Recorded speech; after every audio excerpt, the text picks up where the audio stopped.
네, 여러분 반갑습니다. 이제 9월 달이 됐고 첫 번째 시간이고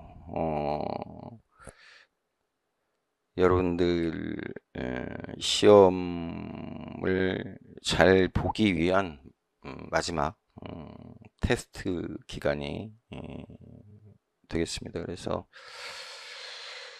이렇게 이제 비장하면 안 되는데 저는 비장할 필요는 없다고 생각하는데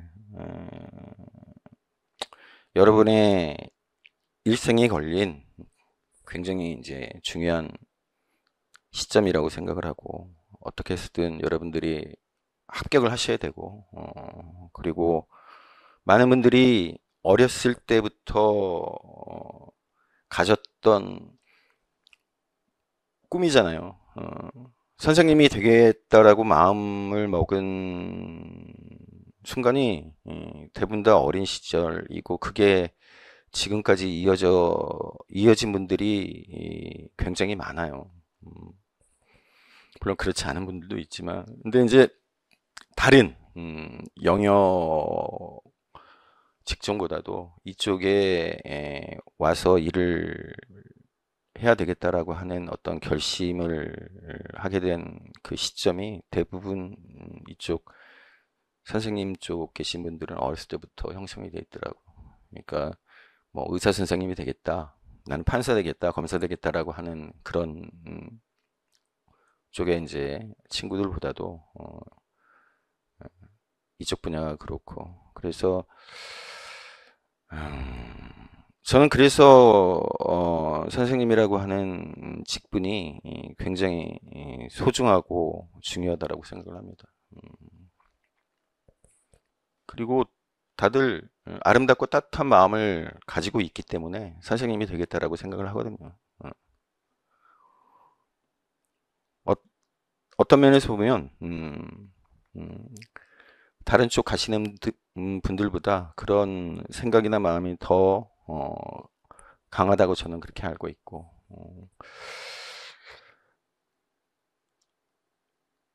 학교로 가면 이제 여러분들이 여러 가지 어려움을 겪겠지만 제가 이제 항상 말씀을 드리잖아요. 공자님도 말씀하셨어. 군자의 세 가지 즐거운 가운데 하나가 바로 좋은 학생을 만나서 제자를 만나서 그 제자가 어, 잘 커가는 모습을 갖다가 발견하고 하는 것이 큰 즐거움이라고 이제 얘기를 했어요. 저도 이제 그렇다고 생각을 하고. 자, 교육학 논술이라고 하는 것이 가지고 있는 특징에 대해서 제가 이제 그 첫 1월 첫 번째 시간에 이제 말씀을 드렸었고, 그 특징이라고 하는 것은 변하지 않습니다. 지금 9월 이 시점에 있어도 변하지 않고, 제가 강력하게 이 교육학 논술이라고 하는 거 바뀌어야 된다라고 말씀을 드리지만, 근데 뭐 어쩔 수가 없지 않습니까? 이게 향후 최소한 몇 년은 더 가리라 생각을 하고, 그런데 안타깝게도 그 엉터리 같은 성격 때문에 우리가 이제 이 교육학 논술을 접근하는 데 있어 가지고 굉장히 난관들이 많습니다. 기본적으로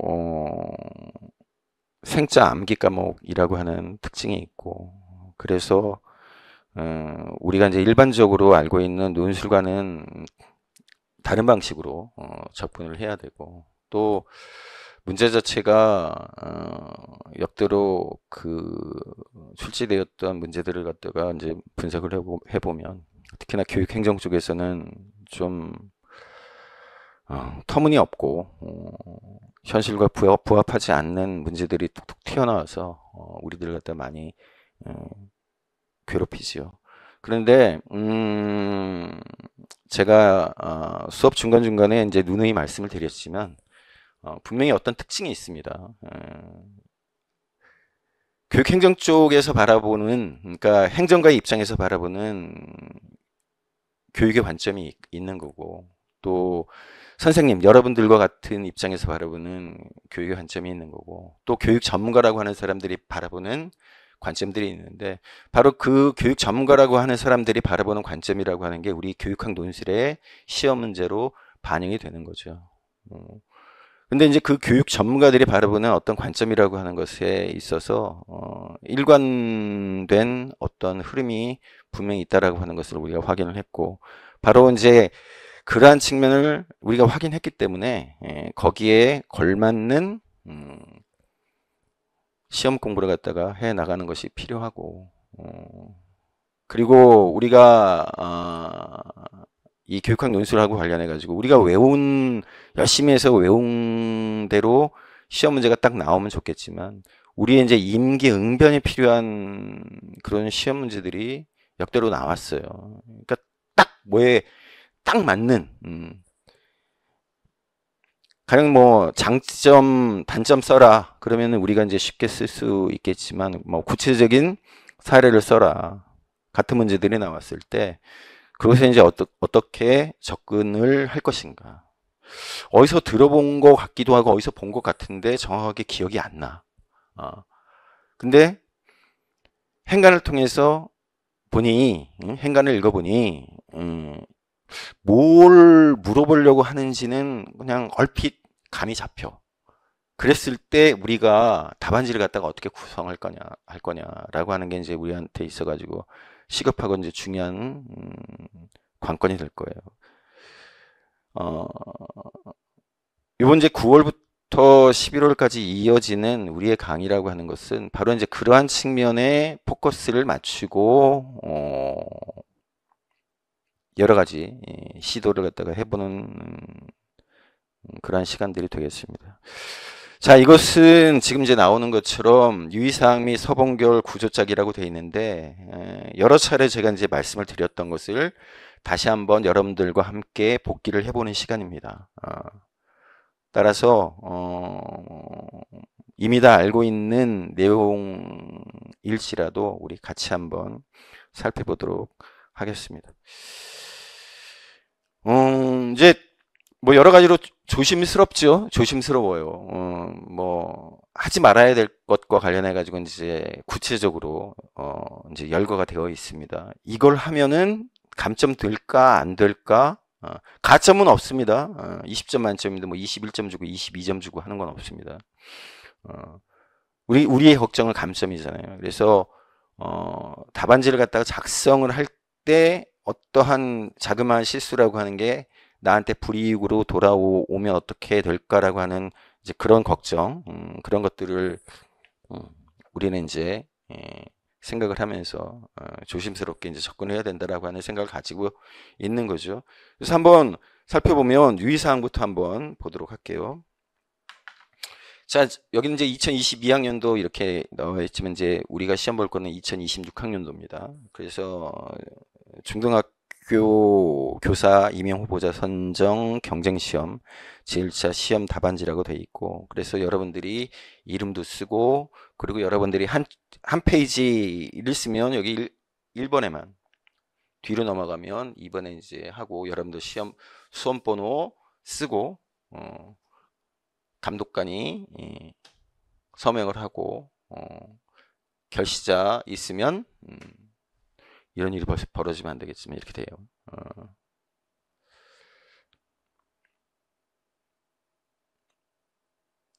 아시겠지만 이제 연필로 쓰면 안 되고, 지워지는 펜이나 수정 테이프, 수정액 이런 거 절대 쓰면 안 되고, 여러분들도 다 아실 거예요. 그리고 우리가 계속해서 바로 이제 요 답안지,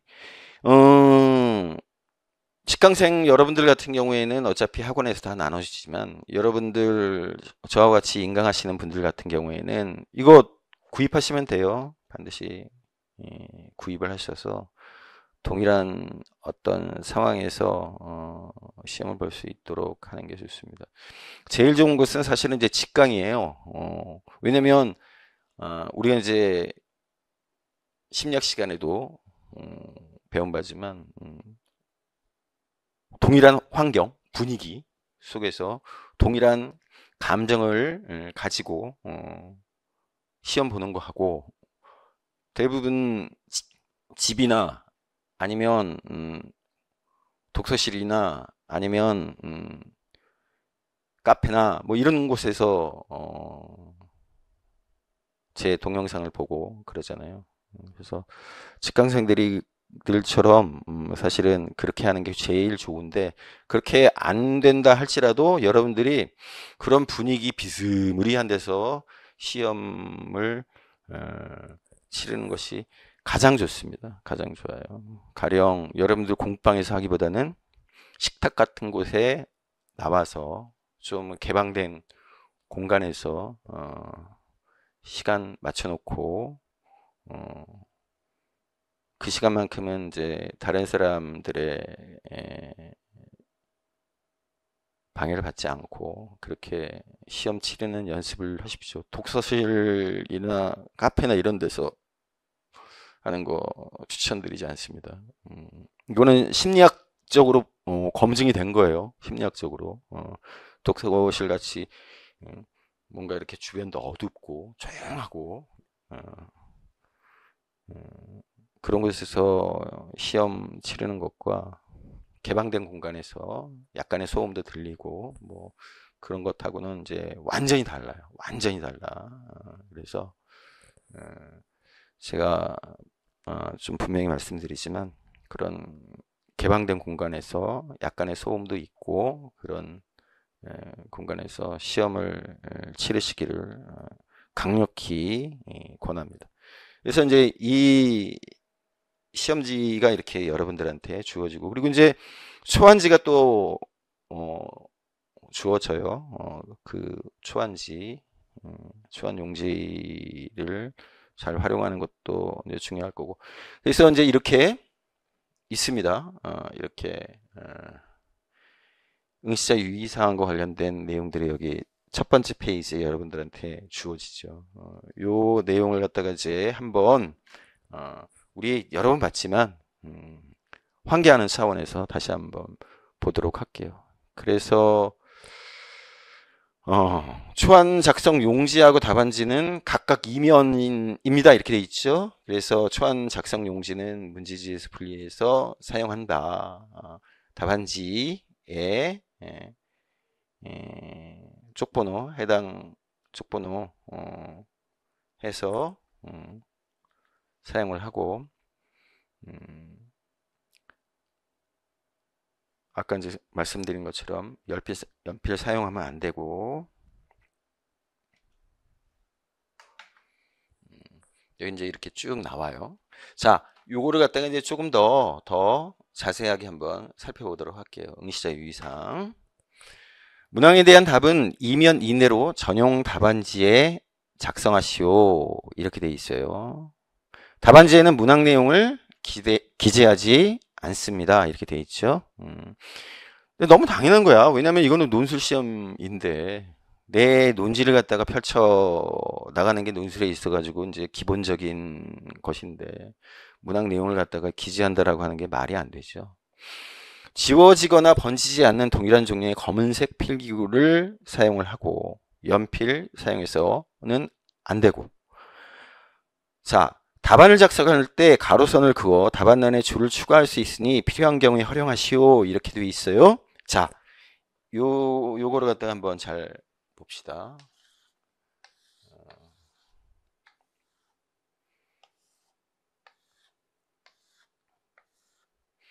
자, 이렇게 저는 이제 굉장히 크고 넓게 그랬지만 이제 이런 식으로 돼 있다고요.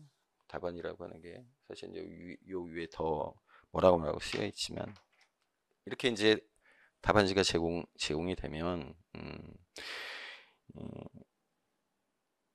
왜 이런 6번 같은 얘기가 나왔을까요? 분명히 시험 답안지도 두 개나 줘요. 두 개나 준다고. 두 개 꽉 채웠으면은 글자를 갖다가 작게 쓰는 분들 같은 경우에는 적어도 4천자에서 5천자를 쓸 수 있는 내용이에요. 글씨를 갖다가 크게 쓴다라고 하는 분들도 3천자가 넘게 쓸 수 있어. 두 면에 걸쳐서. 이상하지 않아요? 그렇죠. 이상하다고. 가로선을 그거 답안지로 구성하라? 말이 안 되는 거지. 제가 이제 항상 말씀을 드리지만 정말 글을 잘 쓰는 논설위원, 그 신문사의 논설위원도 1시간에 1000자에서 1500자 쓴다. 우리 그 신문의 그 사설 같은 경우에 그게 이제 1000자에서 1500자 사이 정도예요. 정말로 이제 중요한 어떤 이슈가 있는 글 같은 경우에는 한 2000자 정도 쓰는데, 저도 이제 잡지사에서 편집장을 갖다가 7년 정도 했다고요. 제가 이제 주로 쓰는 게 이제 1000자 쓰기였어. 1500자 쓰기. 이제 물론 저는 이제 인터뷰를 많이 했어요. 인터뷰를 많이 해서 우리가 알고 있는 유명한 예술가들 만나서 그분들하고 인터뷰를 하고 이제 인터뷰 기사를 많이 썼어요. 그래서 면수로 따질 때 사진 들어가고 어쩌고저쩌고 해가지고 적어도 4페이지에서 6페이지 정도의 글들을 썼다고. 가령 국민 아버지라고 하는 최불암 선생님 같은 우리 이제 개그우먼 김미화 씨 같은 분들, 지금 이제 안타깝게 지금 저는 시력을 잃은지 몰랐어. 근데 시력을 점점 잃어간다라고. 송승환 씨, 난타 공연 기획하셨던 송승환 씨, 이런 분들하고 이제 인터뷰를 하고 그분들 기사를 인터뷰 기사를 그렇게 썼고, 그리고 이제 제일 마지막에 2면짜리 아니면 1면짜리 월간지였으니까 그 월간에 있어가지고 이제 그런 우리가 생각해 볼거리하고 관련된 글을 써요. 그게 1500자에서 2000자라고. 더 적게 쓰지만. 근데 이제 저는 이제 그런 글들을 써봤잖아요. 그런데 사설 같은 경우나 그런 글 같은 경우에, 특히나 신문 같은 경우에는 매일 나가는 거니까 그거 빨리 써야 돼. 1시간 이내. 보통 신문사에서 지금 이제 조간이지만 옛날에 이제 석간 있을 경우에는 조간도 마찬가지고. 근데 딱 정해져 있는 시간이 있어. 신문이 인쇄가 돼가지고 나갈 때까지의 그 마감 시간이 있다고. 그러면 그날 있었던 중요한 어떤 일을 가지고 분석하고 그래가지고 그거 가지고 이제 글을 쓴단 말이에요. 보통 1시간 이내에 써야 돼. 그게 1000자에서 1500자야. 1시간에 그렇게 쓸 수밖에 없어. 보통의 경우에. 여러분들도 마찬가지라고. 제가 얘기했잖아요. 3000자나 쓸 수 있는 용지를 주고서 왜 6번과 같은 이런 일들이 벌어져요? 왜? 우리 교육학 논술이 가지고 있는 취약성 때문에 그래. 제가 이거는 여러 번 말씀드렸어요. 우리 교육학 논술이 엉터리 같기 때문에 그래. 엉터리 같은 시험이기 때문에 그래. 분석적 배점법이 가지고 있는 문제점이 아주 심각한 문제점이야. 우리 총괄적 평정법에서는 이런 거 없다고. 왜 그래요? 왜? 네 파트에 문제가 나와. 그렇죠? 장난점 해갖고 첫 번째부터 시작해가지고 잘 써. 두 번째, 세 번째, 네 번째, 잘 쓸 수 있으면 얼마나 좋아. 그런데 첫 번째 교육 과정과 관련해가지고 잘 썼어. 올해 영교육 과정이 나올 가능성이 저는 높다고 보는데, 영교육 과정과 관련된 문제가 나와서 잘 썼어. 영교육 과정이 있어가지고 특징, 영교육 과정에 있어서 구체적인 뭐 사례 뭐 이런 것들. 두 번째, 교수 학습 관련해가지고 저는 유력하다고 보는 게 문제 중심 학습 그거거든. 그것도 잘 썼어. 특징, 장점. 근데 네 번째, 교육평가와 관련해가지고 문제가 나왔어. 저는 이제 유력하다고 보는 게 수행평가 가운데서 포트폴리오거든요. 근데 이게 잘 생각이 안 나네. 잘 생각이 안 나. 이거 어떡하지? 어떡하지? 어떻게 해요, 그러면? 분석적 배점법이니까 블랭크하고 넘어가는 거야. 남겨놓고. 내 글자 쓰는 여러 가지 것들, 글자 크기나 여러 가지 딱 생각을 해가지고 4줄이나 5줄 정도를 남겨놓고 넘어간다고. 그 다음에 이제 교육행정이 나와. 교육행정? 우리 명중호 선생님이 학습 공동체와 관련된 문제가 나올 가능성이 높다 했는데, 그거 나왔어. 그리고 이제 목표와 관련해가지고, MBO 외우라고 했는데, 그거와 관련해가지고, 목표 설정과 관련된 문제가 나왔어. 잘 썼어. 바로 이거예요. 이렇게 교육평가와 관련된 문제가 아리까리해. 그러니까 자신 없어. 첫 번째, 두 번째, 네 번째까지 자신 있게 쓸 수는 없어. 그래가지고 나머지 서론부터 시작해서 결론에 이르기까지 해서 명중호 선생이 얘기한 대로 탁 해갖고 했는데, 이제 세 번째 교육평가, 수행평가 포트폴리오하고 관련된 것만 딱 남았어. 자, 생각났어. 짜내가지고 초안에다가 막 이렇게 해보니까 났어. 오케이. 자, 4줄에서 5줄 남겨놨어. 썼어. 쫙 쓰고.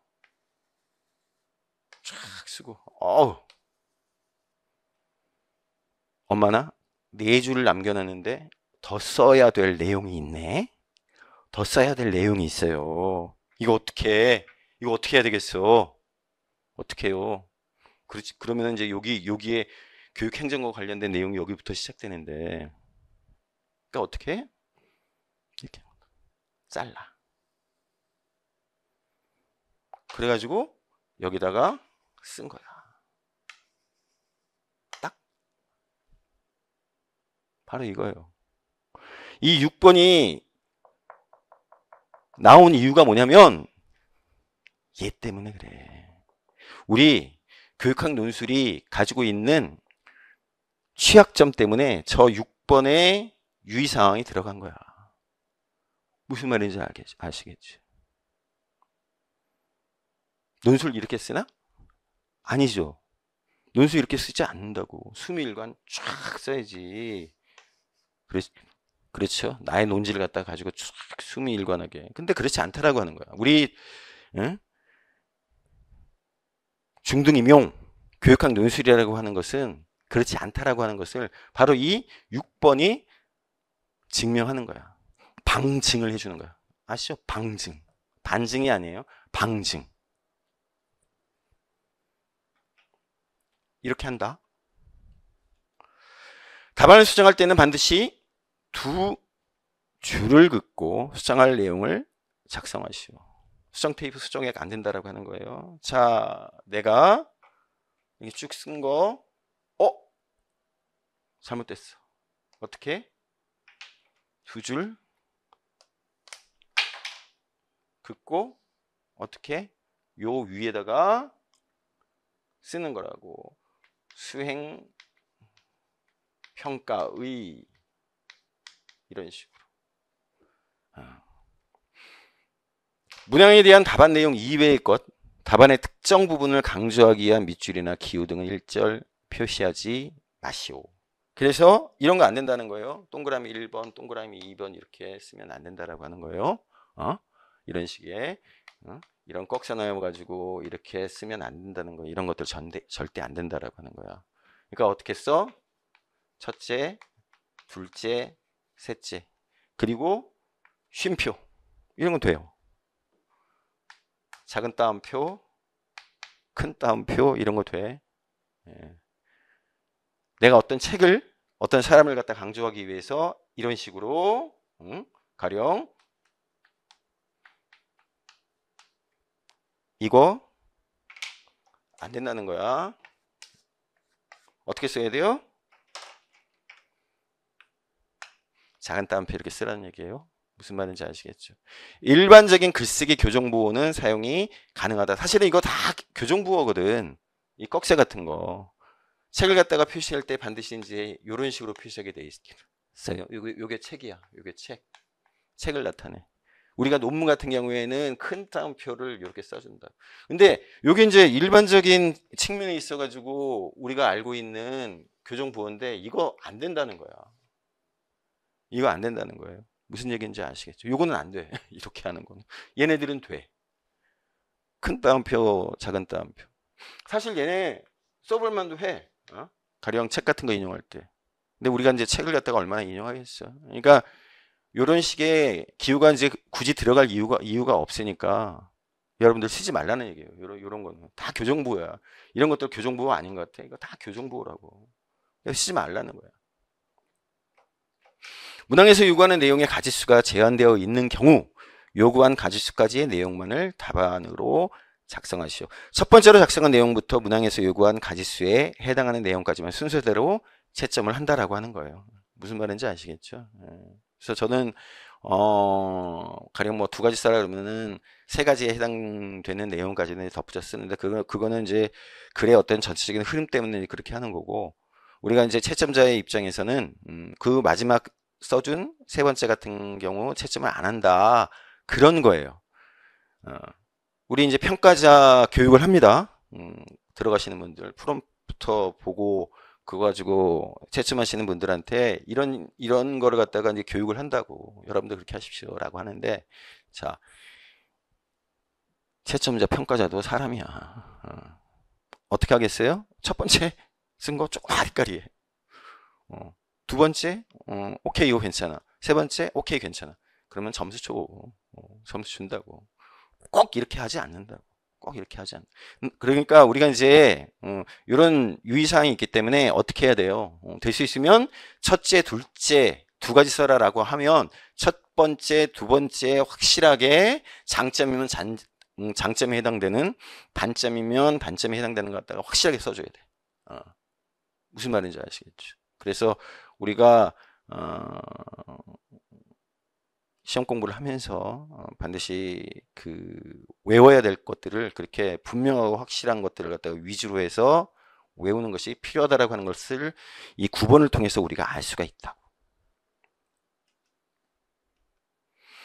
다음에 해당하는 답안은 채점하지 않으니 유의하시오, 이렇게 되어 있어요. 답안란 이외의 공간, 옆면, 뒷면 등의 작성한 부분. 이렇게까지 우리의 기억력이 넘쳐가지고 뒷면까지 쓰면 얼마나 좋겠어. 내용이 지워지거나 번지는 등 식별이 불가능한 부분. 그래서 우리 이제 보통 플러스 펜 있잖아요. 플러스 펜. 그거 잘 번진다고. 여러분들이 잘못이 없는데 답안지를 갖다가 옮기는 과정에서 가령 물이 떨어져 가지고 번질 수도 있어. 그건 여러분들 책임이 아니잖아. 그죠? 만일의 사태가 있을 수가 있다고.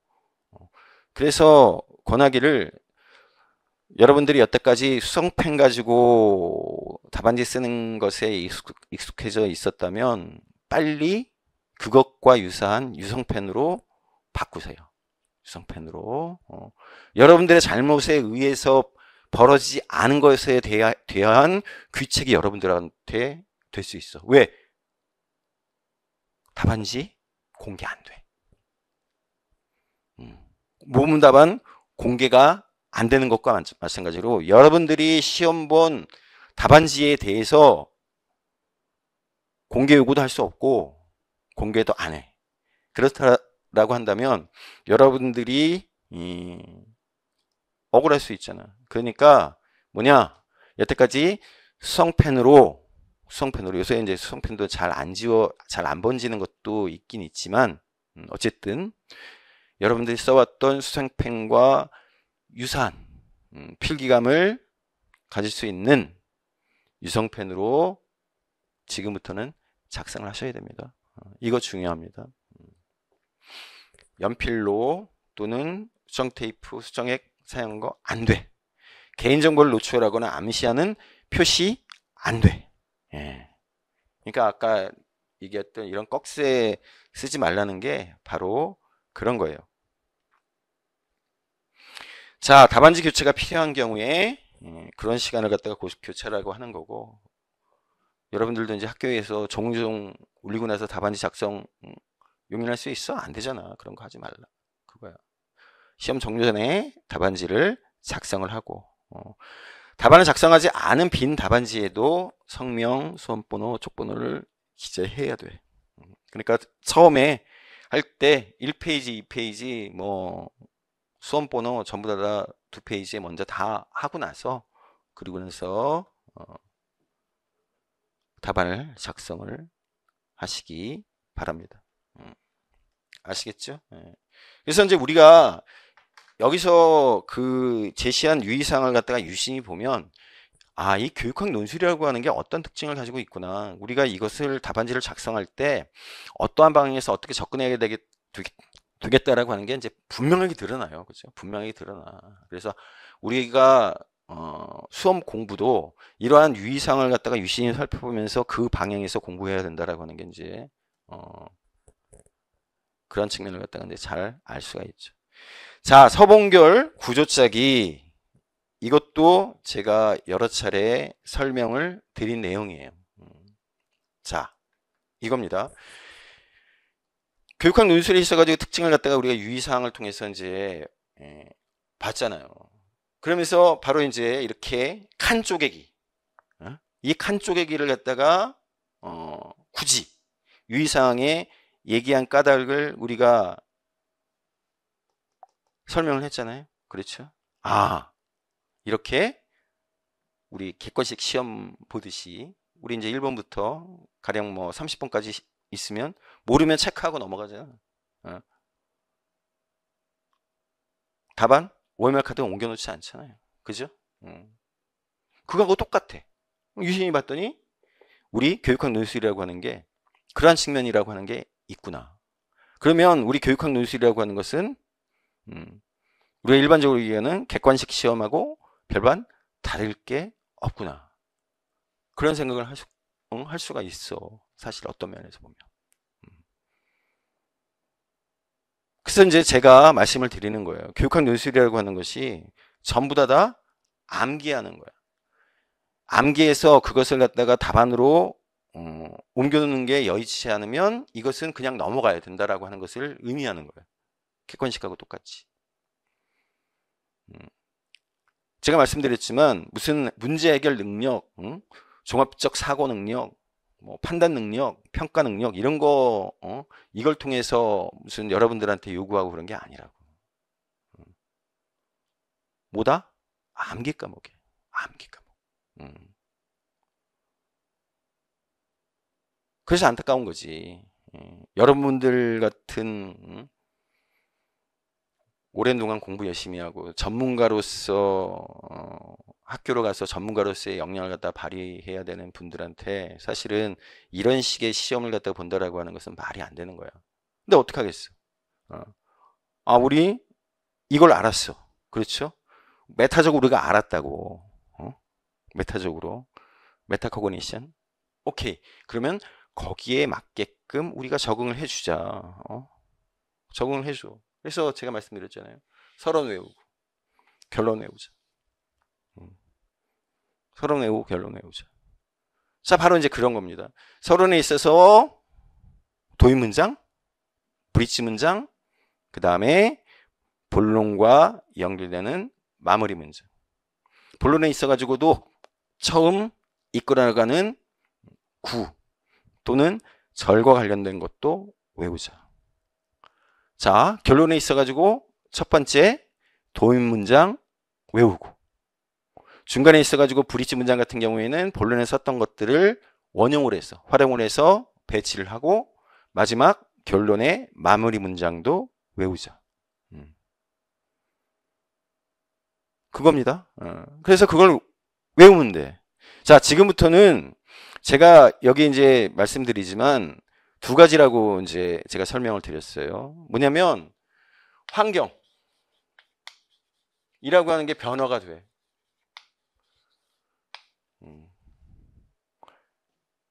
거기에 따라서 교사의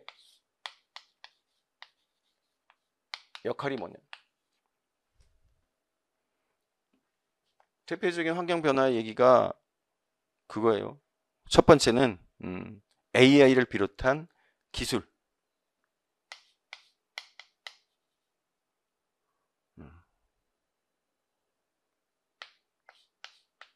AI 출현. 이런 기술과 관련된 측면이고, 또 한 가지는 코로나와 같은 예상하지 못한 예측 불가한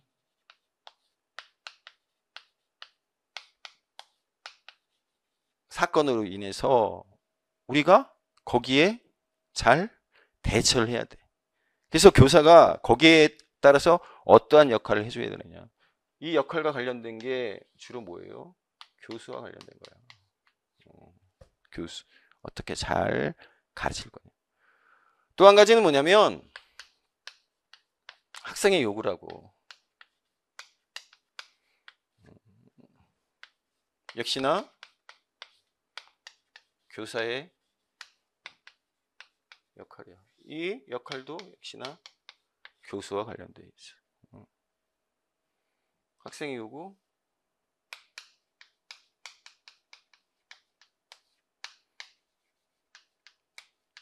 이 얘기로 요약할 수 있어. 학습자 맞춤. 여기에는 교수도 들어가고, 교수도 들어가고, 또 하나 평가도 들어가고, 물론 교육 과정도 들어가요.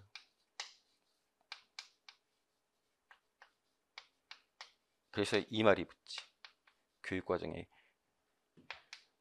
재구성이라고 하는 말이 들어가요. 역시나 행정도 여기에 맞춰서 들어가는데, 행정은 뭐 지 맘대로 문제가 나오니까. 바로 이제 이런 것들이 학생의 요구에 따른 학습자 맞춤형, 교수 평가, 과정의 재구성, 행정 이런 것들이라. 자, 이제는 우리가 이제 연습을 해야 되는데, 여기에 따른 서론의 도입 문장, 이거 한 가지로 그냥 압축을 해버리자고. 제가 여기서 이제 지난 시간에도 제시를 했었지만, 여러분들 마음에 드는, 그게 환경 변화와 관련된 것이든 여기 학생 요구에 관련된 것이든 어쨌든 도입 문장, 브릿지 문장을 갖다가 한 가지로 여러분들이 딱 정리를 해서 여러분들이 답안지를 작성을 할 때 반드시 꼭 써먹는 거, 써먹을 수 있는 거, 여러분들한테 익숙한 거, 잘 외워지는 거 한 가지만 외워가지고 쓰고, 결론도 역시 마찬가지예요. 결론 마무리 문장 같은 경우에도 한 가지로 딱 정리를 해서 외워두죠.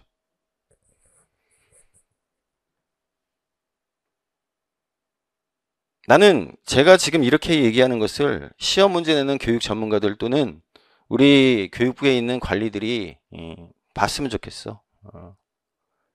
야, 어떻게 저렇게, 야, 역시 사설학원의 강사이다 보니까 학생들한테 우리 훌륭한 선생님이 될 수험생들한테 저렇게 가르치고 있네. 야, 저럴 수가 있어 라고 혀를 끌끌 차면서 저 강사 정말 못됐네 라고 하는 얘기를 갖다가 했으면 좋겠어. 진심으로. 그래야지 바꾸지. 그래야지 시험제도 바꾸지. 이렇게 훌륭한 인재들한테 이렇게 대놓고 이런 것들까지 다 이렇게 해서 외우고 천편일률적으로 답을 쓰라라고 얘기하는 이걸 갖다가 꼭 보고 객관식으로 시험 문제를 바꾸든 아니면 한국사처럼 검정시험으로 바꾸든 아니면 학교에서 교육과정, 교수학습, 교육평가, 교육행정 안 배워도 돼.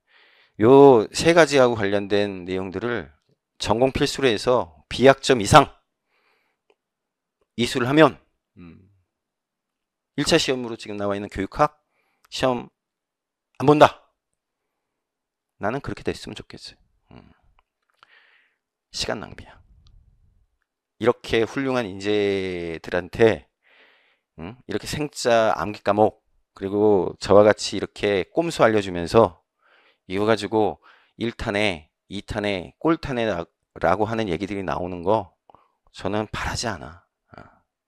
뭐 교육학이라고 하는 게 그렇게 뭐 얼마나 대단한 거라고. 대단하지 않아요. 여러분들 전문 교육과정에서 여러분들 배운 거 가지고도 충분해. 100배, 1000배, 10,000배 충분해. 하지만 이렇게 제가 가르치잖아. 자, 이렇게 접근하십시오. 왜요?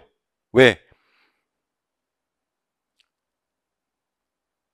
시험은 간단하고 명료하고 쉽게 접근할 수 있어야 돼.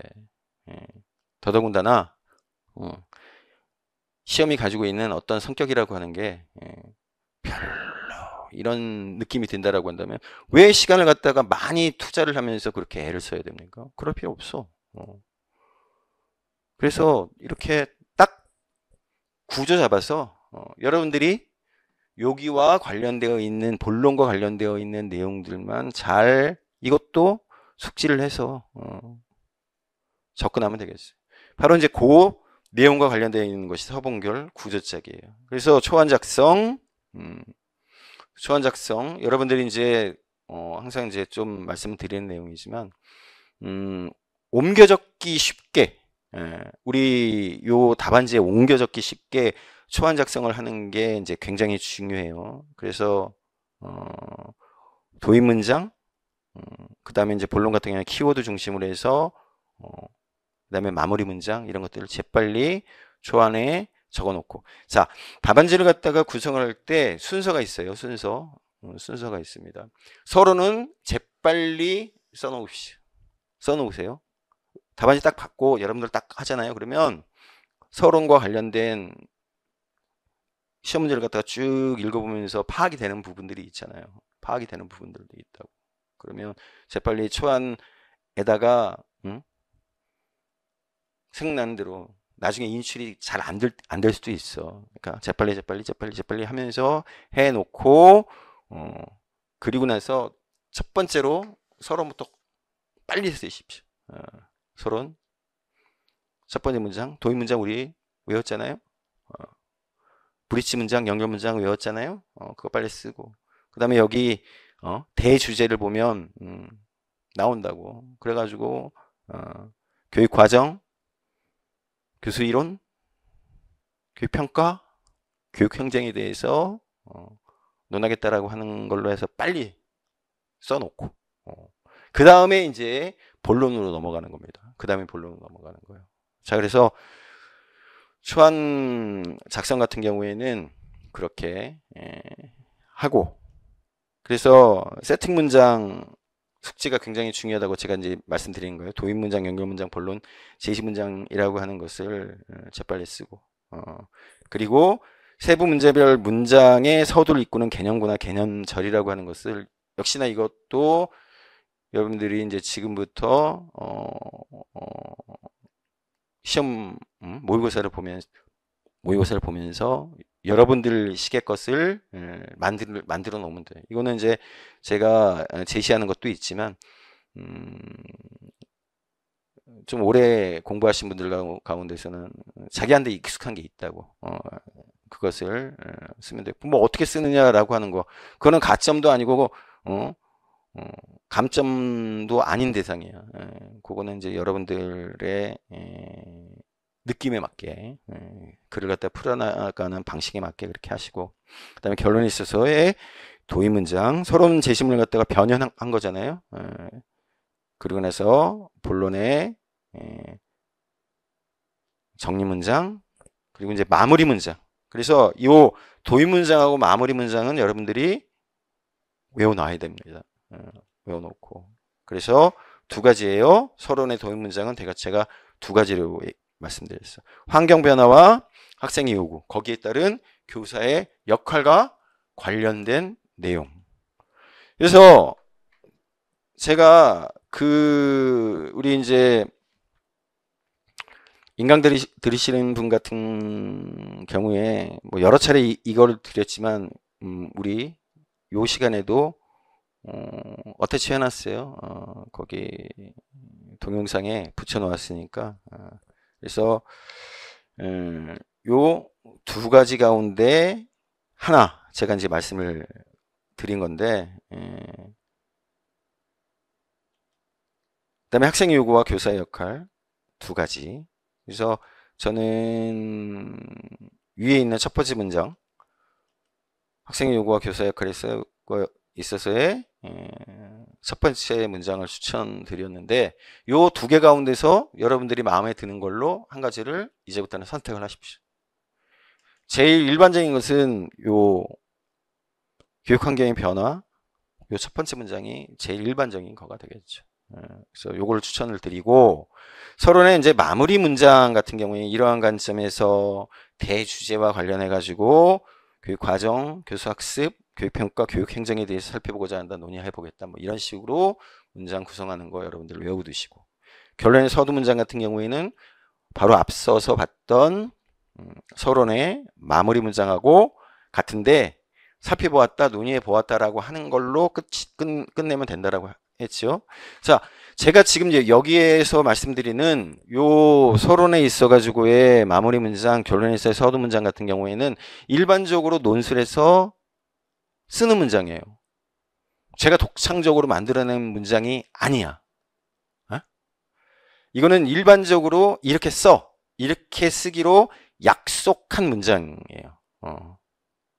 무슨 말씀인지 아시겠죠? 우리가 논문을 써가지고 그게 100페이지, 200페이지가 된다라고 할 때도 역시나 똑같아.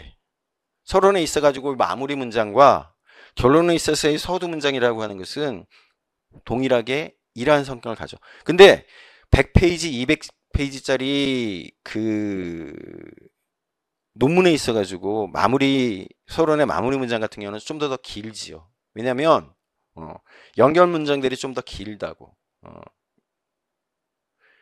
100페이지, 200페이지에 따르는 그 분류되어 있는 장과 절들이 많잖아요. 그런 거에 대해서 친절하게 설명하는 것을 갖다가 좀 보태줘야 돼. 그래서 이러한 내용, 이러한 내용, 이러한 내용, 이러한 내용에 대해서 살펴보겠다. 이렇게 가죠. 그래서 보통 절 하나로 끝나지 않고 절 두 개나 절 세 개, 패러그래프 두 개나 세 개 정도로 서론의 마무리 문장이 이루어지고, 결론에 있어서도 마찬가지입니다. 앞서서 여러 가지 논의를 했었잖아요.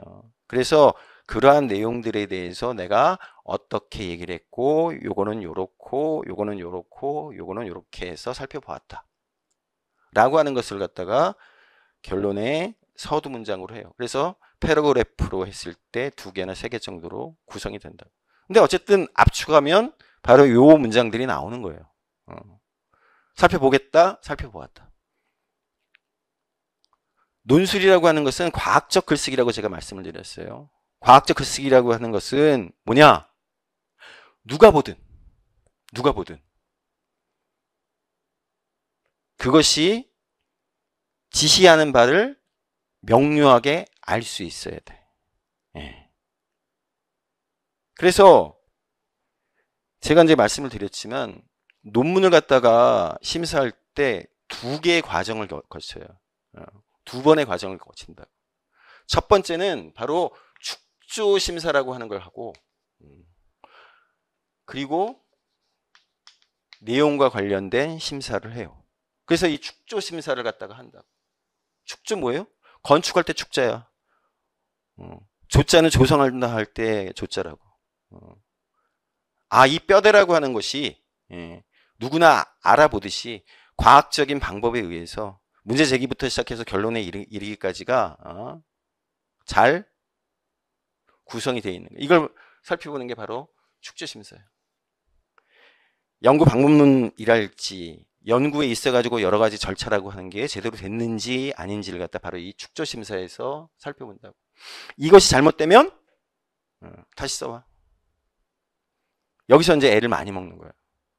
여기서 애를 많이 먹는다.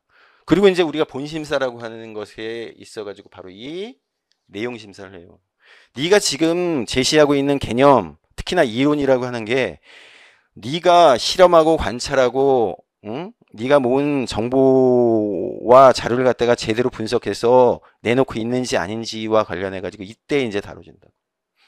이때 이제 신랄하게 비판과 거기에 대한 반론과 이런 것들이 여기서 이제 벌어지는 게 바로 이 두 가지라고. 바로 이제 축조라고 하는 게 바로 이런 거예요. 이런 식의 것들이 제대로 이루어져 있는지를 갖다가 살펴보는 거예요. 그게 뭐예요? 우리 5점짜리 가운데서 제일 20점 가운데 제일 마지막에 배점과 관련해 가지고 있는 바로 그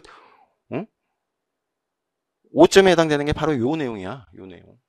축조라고 하는 것이 제대로 되어 있느냐.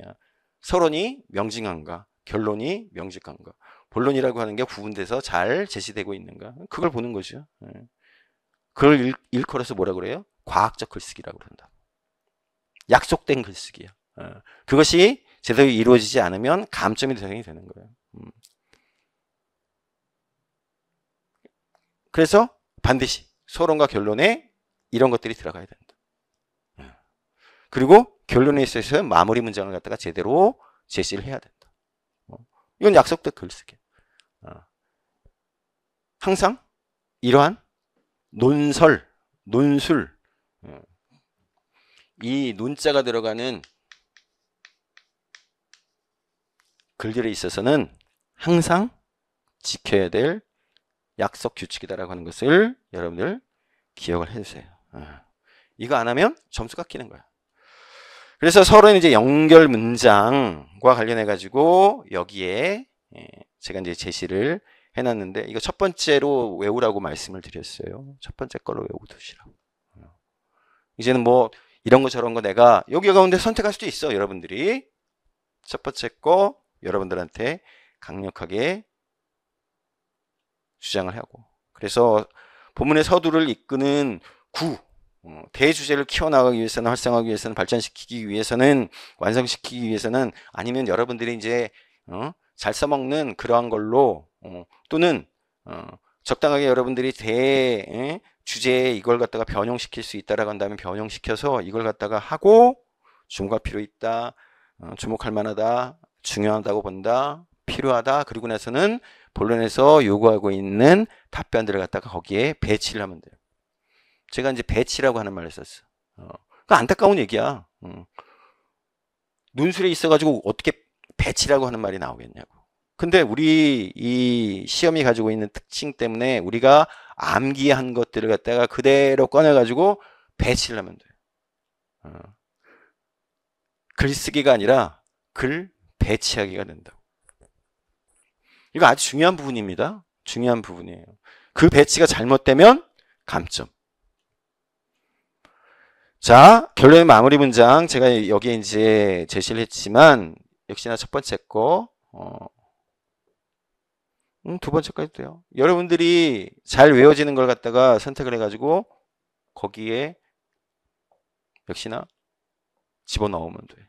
이거 조금 변용시킬 수도 있어요. 이렇게 쓰라고 해갖고 꼭 이렇게만 쓰지 않아. 저도 여러분들한테 제시하는 모범 답안이 꼭 여기에 꼭 맞게 이렇게 되진 않아. 물론 이제 이런 내용들은 다 들어가지만 마지막에 있어가지고 여러 가지 것들을 문제의 어떤 느낌이나 성격에 따라 가지고 조금 변형은 하죠. 그거는 이제 여러분들의 역량이야. 그 역량까지 제가 어떻게 해드릴 수는 없어. 그래서 이제 중요한 거, 더 나아가, 이런 말을 이제 붙여주면 마무리 문장으로서 효과가 커요. 더 나아가. 그러니까 결론에 있어가지고 이제 첫 번째 도입 문장 쓰고 본론에 있어가지고 여러 가지 것들을 갖다가 이제 쭉 정리를 한 다음에 여러분들이 더 강조를 하는 거지. 여러분들의 생각을. 그러면서 더 나아가, 이런 식으로 해서 결론 마무리 문장을 제시하면 돼요. 자, 그래서 우리 시험 당일날 할 때 있어가지고 유의사항 살펴봤고, 그리고 우리 교육학 논술이라고 하는 것을 갖다가 서론, 본론, 결론이라고 하는 것을 어떻게 구축하느냐. 구축이에요, 말하자면. 구축할 것인가. 그래서 어떤 부분을 갖다가 어떻게 외우고 들어갈 것인가와 관련된 얘기를 했어요.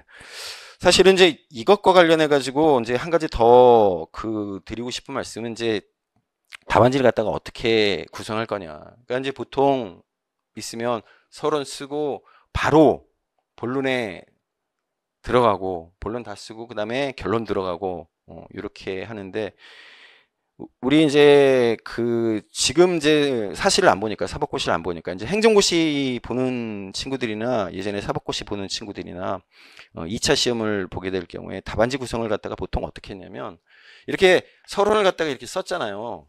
서론에 해당되는 부분을 갖다가 이것도 다 이제 이 친구들 외우고 들어간다고. 총괄적 평정법이지만 외우고 들어가 답안지를. 그러니까 이제 답안지 전체를 외우는 거지. 보통 이제 대주제 하나 딱 던져주고 그거에 대해서 논하라 이렇게 되어 있기 때문에 자기의 주장이라고 하는 것을 갖다가 통째로 외워가지고 들어간다고. 그리고 나서는 보통 이제 사시나 행시 같은 경우는 어떻게 하느냐. 서론 이렇게 쓰고 여기 한 칸을 갖다가 요 한 칸을